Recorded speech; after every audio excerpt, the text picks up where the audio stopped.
See what the Lord has done. Can you see what the Lord has done? What we waited for has come to pass.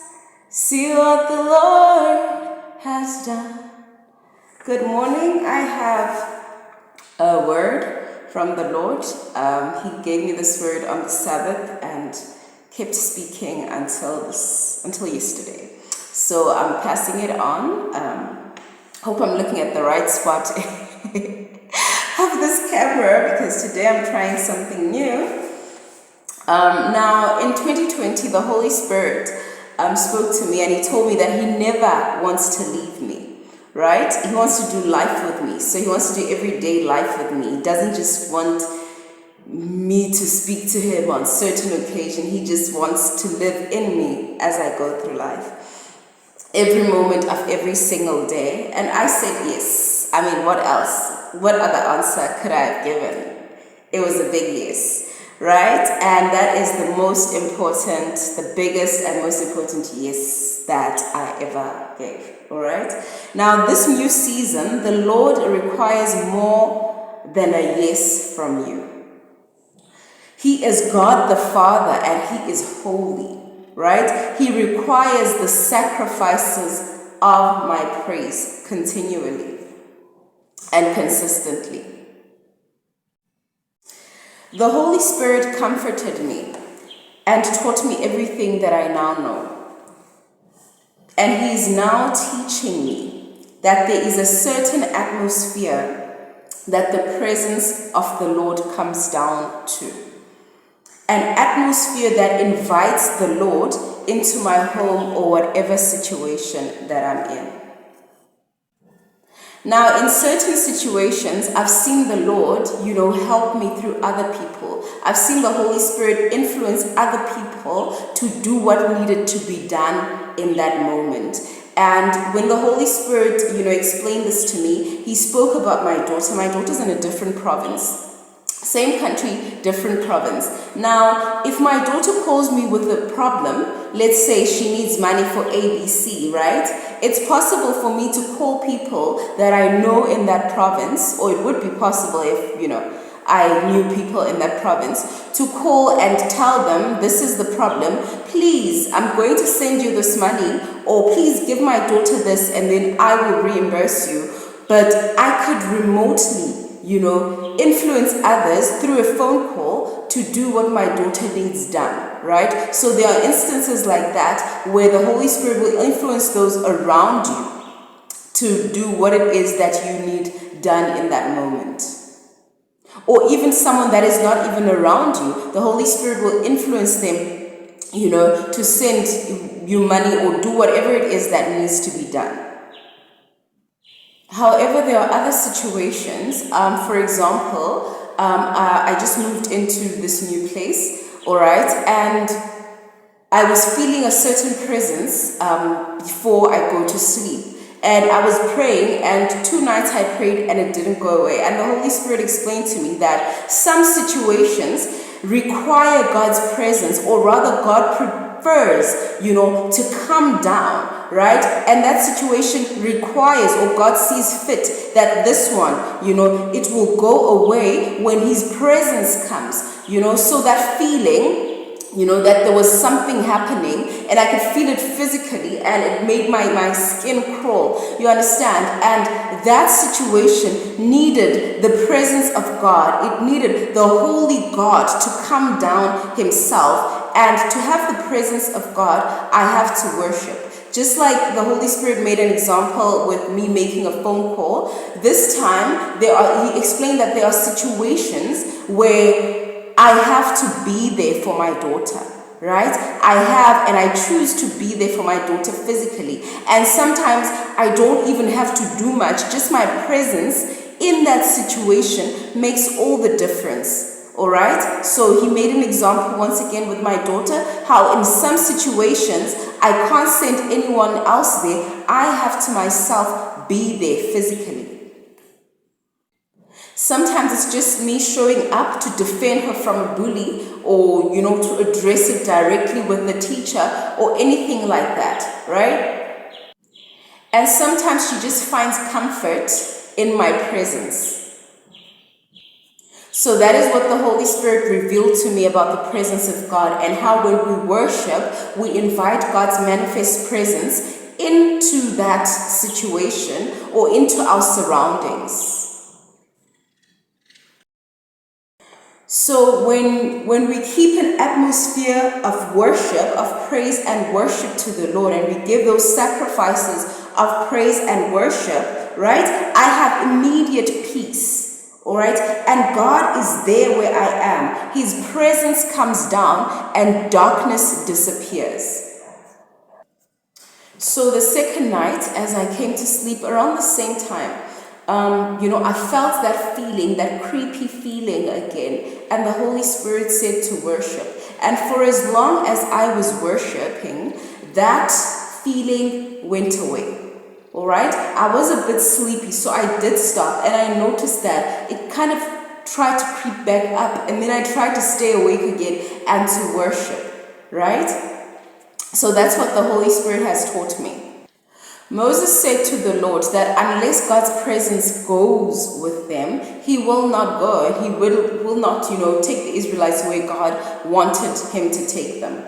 And the rod brought the presence of the Lord into the battle with Amalek, right? And for me and others, but for me, my rod is worship, right? I posted a video about how, for me, my rod is worship. And how you should ask God to reveal for you what is your rod. I still pray, I still read the word, but I have a specific rod that the Lord gave me. And for as long as my rod is up, God's presence will be there in whatever situation, chasing away darkness, giving me peace, providing for me. Moving in my stead, like God, did for Gideon and Joshua, right? So they shouted, right? Joshua shouted, and the people that were around him, they had instruments, and they circled and they gave a big shout. They circled the walls of Jericho, and they gave a big shout, and the wall fell without them even lifting a finger, right? Because their shout brought the presence of God into that situation, and God dropped that wall himself. It's the same with Gideon. Gideon and the men that he was with, their battle, the Lord started the battle and gave them victory. And they gave a big shout, and their enemies turned on each other. So the Lord took over their fight when they shouted. So when we worship, we invite the presence of God, and God will sometimes take over our fight, right? At times, the fight is something that, the Holy Spirit will tell us, this is the strategy that you use. But sometimes God will just step in himself and do things himself. Now, I'm usually a bit skeptical when God, speaks to me about a song that is secular or that is from a secular artist.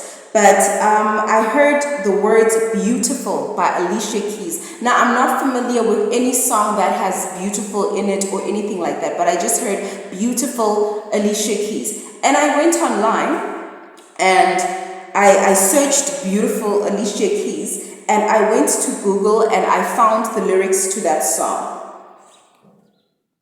Now, at the time that this happened, I was living in like a yard that has many people in it, and there's about 12 doors. About 15 doors, but 12 doors in one block of of a building, right?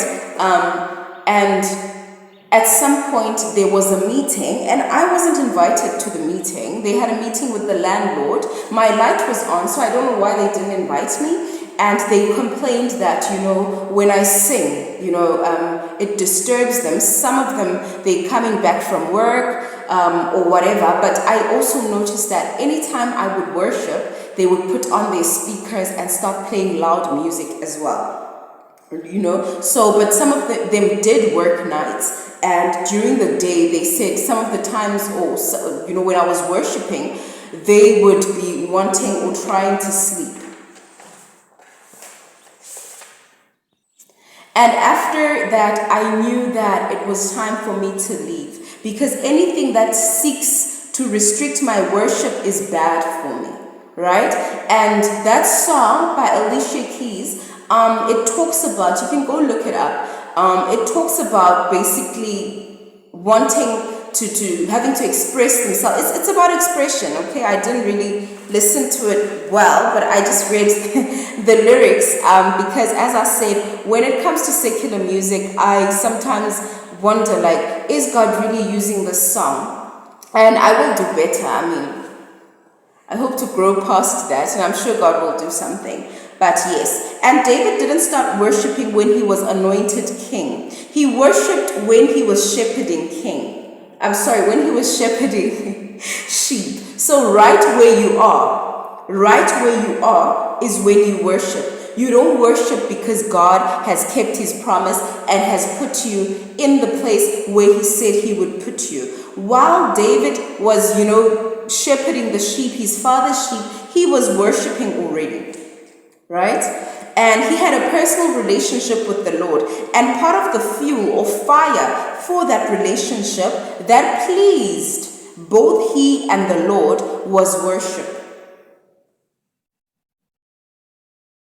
Another thing that the Holy Spirit just reminded me of is I chose a place that I was seeing constantly on my way to the store. So for some reason, I would leave the store. Well, not for some reason, but like I chose the supermarket and would just walk up, like, just to use my card instead of using the supermarkets.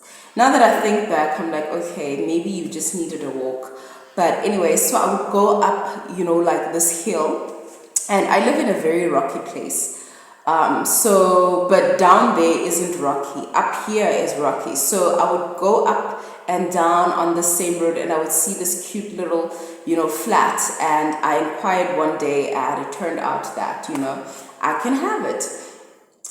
So before choosing this one, there's another one which is like 2 houses away, like the second house from here, right up there. There's no other house above it, and it's empty. So I thought, okay, inquire about this one. And I remember looking there and thinking, oh, this is such a nice spot for an altar, right? And I never thought, I thought, okay, these are stones, right? And they haven't been touched by human hands and whatever. I could just lay a brick here because all God really wanted to do, or in my understanding, part of the sacrifices were God wanting to share a meal with his children, right? So I'm like, okay, I'll put a little altar here and I will use it, for meat, and also I'll get to share a meal with my Father.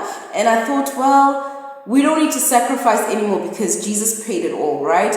But I thought at the same time, I still would like to share a meal with the Lord.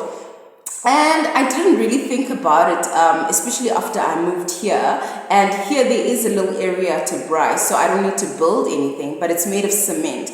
And now as I was worshiping and, the Holy Spirit brought back to my mind that when I was walking up here and I kept thinking, I'd like to build an altar to the Lord, and that's basically what I'm doing when I'm worshiping.